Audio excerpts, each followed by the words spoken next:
Hello बच्चों, let's read the question.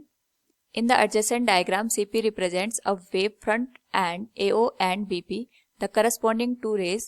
Find the condition on theta for constructive interference at P between the ray BP and a reflected ray OP. Here a diagram is given with the four options. Now to answer this question, first we will discuss here the key concept, and here the key concept will be the relation between path difference and phase difference.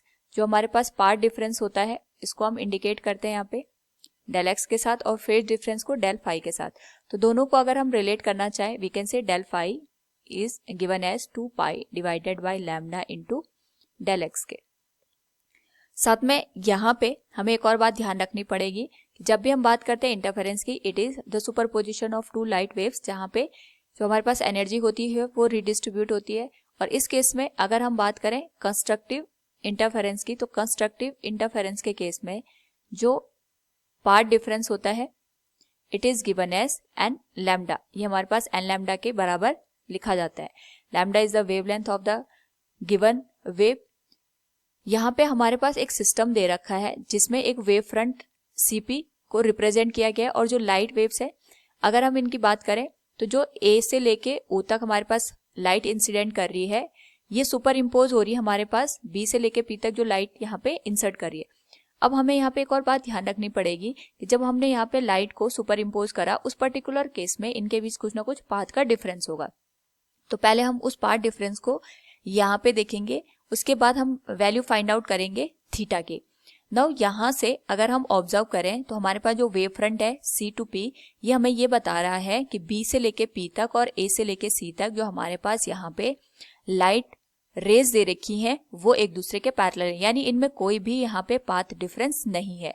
जो हमारे पास extra length है सी से लेके ओ तक और ओ से लेके P तक, इसी पाथ की वजह से यहाँ पे जो हमारे पास सुपर इम्पोजिशन का पैटर्न बनेगा वो यहाँ पे एनर्जी को रीडिस्ट्रीब्यूट करेगा. यानी बी से लेके पी तक यहाँ पे जो लाइट रे जा रही है उसमें अगर हम यहाँ पे पार्ट डिफरेंस को देखेंगे तो सी से लेके ओ तक और ओ से लेके पी तक जो पार्ट डिफरेंस अकर हो रहा है उसी की वजह से यहाँ पे कंस्ट्रक्टिव इंटरफेरेंस की कंडीशन हमें देखने को मिलेगी. अदरवाइज ए से लेके सी तक और बी से लेके पी तक जो पाथ है वो सेम है, इसमें यहाँ पे पार्ट डिफरेंस 0 है, कोई भी डिफरेंस हमें यहाँ पे नजर नहीं आएगा. तो हमें बेसिकली निकालनी है जो value that is C to O and O to P. ये लेंथ हम अगर फाइंड आउट कर दें तो उसके करस्पॉन्डिंग हम वैल्यू निकाल सकते हैं यहाँ पे कंस्ट्रक्टिव इंटरफेरेंस के लिए थीटा के.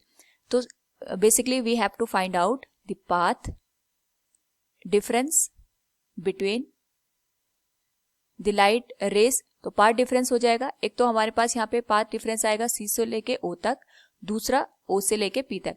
लेकिन हमें एक और बात यहाँ पे ये ध्यान देनी है कि सी से लेके ओ तक का जो यहाँ पे फेज है वो सेम है बी से लेके पी तक, दोनों यहाँ पे पैरेलल ही है, यानी दोनों के बीच में कोई भी फेज का डिफरेंस नहीं है. लेकिन जब हम यहाँ पे जो लाइट है ये टकरा करके वापस आती है ओ से लेके पी तक, इस केस में इसका फेज 180 डिग्री से रिवर्स हो जाता है.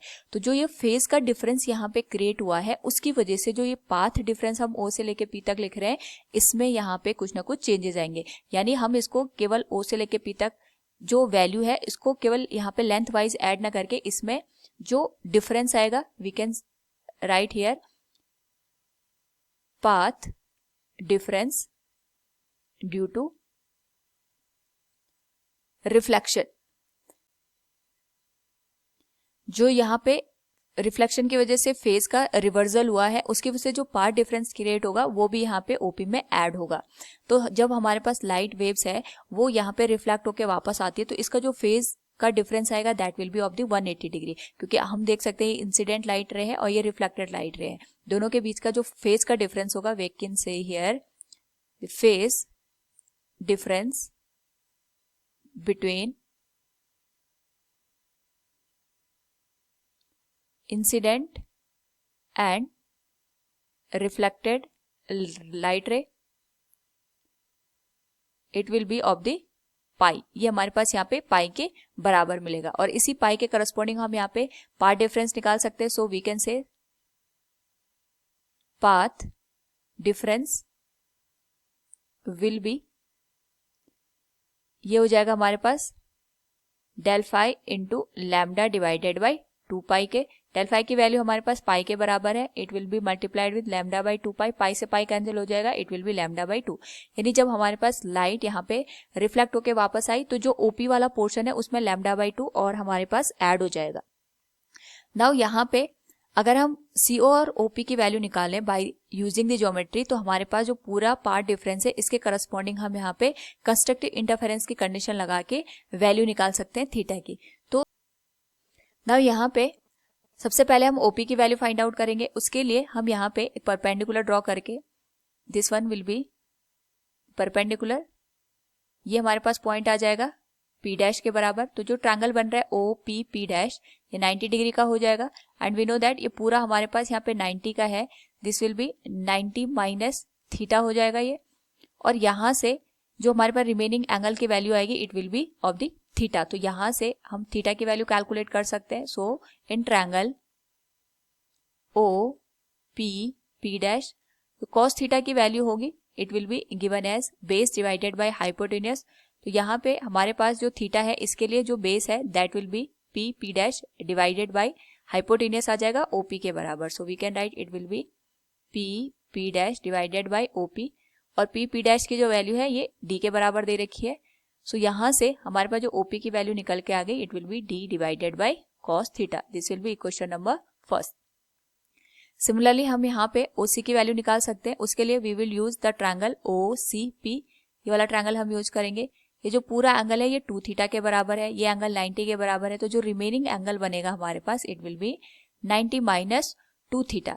तो इसके करस्पॉन्डिंग अगर हम अगेन यहाँ पे साइन 90 माइनस 2 थीटा की बात करें तो we can write it will be in triangle COP, हमारे पास साइन 90 माइनस 2 थीटा की जो वैल्यू होगी it will be given as perpendicular that is CO divided by hypotenuse. और हाइपोटेन्यूज की जो वैल्यू होगी अगर हम डायग्राम से देखें तो 90 के ठीक सामने की जो साइड है ये हमारे पास O से लेके P के बीच दे रखी है, it will be the hypotenuse, इसके लिए हाइपोटेन्यूज का काम करेगा। So we can write it will be OP। And sine 90 minus 2 theta it will again be cos 2 theta, so it will be CO divided by OP। ये हो जाएगी equation number second. तो अगर हम इक्वेशन फर्स्ट और second को देखें तो फर्स्ट से हम OP की वैल्यू पुट करके CO की वैल्यू भी निकाल सकते हैं। So the value of CO will be OP into cos 2 theta, और OP की जो वैल्यू होगी इसको हम यहाँ पे लिख सकते हैं D divided by cos theta multiplied with cos 2 theta. This will be equation number third, ये हमारे पास इक्वेशन नंबर थर्ड के बराबर हो जाएगी।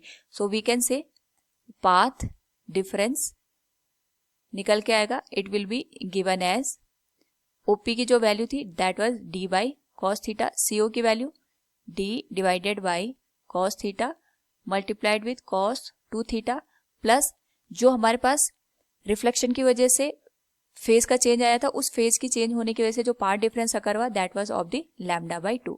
और वी नो दैट जो कंस्ट्रक्टिव इंटरफेरेंस होता है, कंस्ट्रक्टिव इंटरफेरेंस के केस में हमारे पास यहाँ पे जो पार्ट डिफरेंस की वैल्यू निकल के आएगी it will be given as n lambda, ये हमारे पास एन लैम्डा के बराबर हो जाएगी।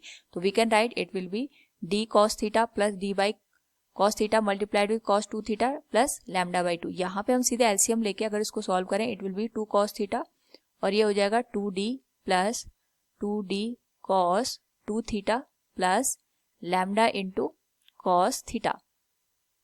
हम यहाँ पे n की वैल्यू मिनिमम से शुरू करेंगे तो n की वैल्यू हम 1 रख सकते हैं। So it will be 2 lambda cos theta will be given as 2D common आ गया हमारे पास यहाँ पे, it will be 1 plus cos 2 theta plus lambda cos theta. And we know that जो cos 2 थीटा की वैल्यू होती है इसको हम यहाँ पे रिप्लेस कर सकते हैं, it could be written as 2 cos square theta minus 1 plus lambda cos theta, और LHS हमारे पास सेम लिखा जाएगा that will be 2 lambda cos theta. तो यहाँ से अगर हम ऑब्जर्व करें तो 1 से 1 कैंसिल हो जाएगा, it will become 2 into D into 2 cos square theta plus lambda cos theta, plus lambda cos theta को अगर हम यहाँ पे LHS में शिफ्ट कर दें तो 2 lambda cos theta minus lambda cos theta it will be lambda cos theta के बराबर। सो ए cos थीटा से cos थीटा कैंसिल हो जाएगा, this whole value could be written as lambda equals 4 into D cos theta के। तो यहाँ से अगर हम थीटा का रिलेशन लिखना चाहें, it will B cos theta equals lambda by 4d। ये हमारे पास वैल्यू हो जाएगी कॉस थीटा की। So from the given question we can say here, find the condition on theta for constructive interference at P point. The ray BP and reflected ray OP will be cos theta equals lambda by divided by 4d. Option B will be the correct one. Hope all you understood it. Thank you and best of luck.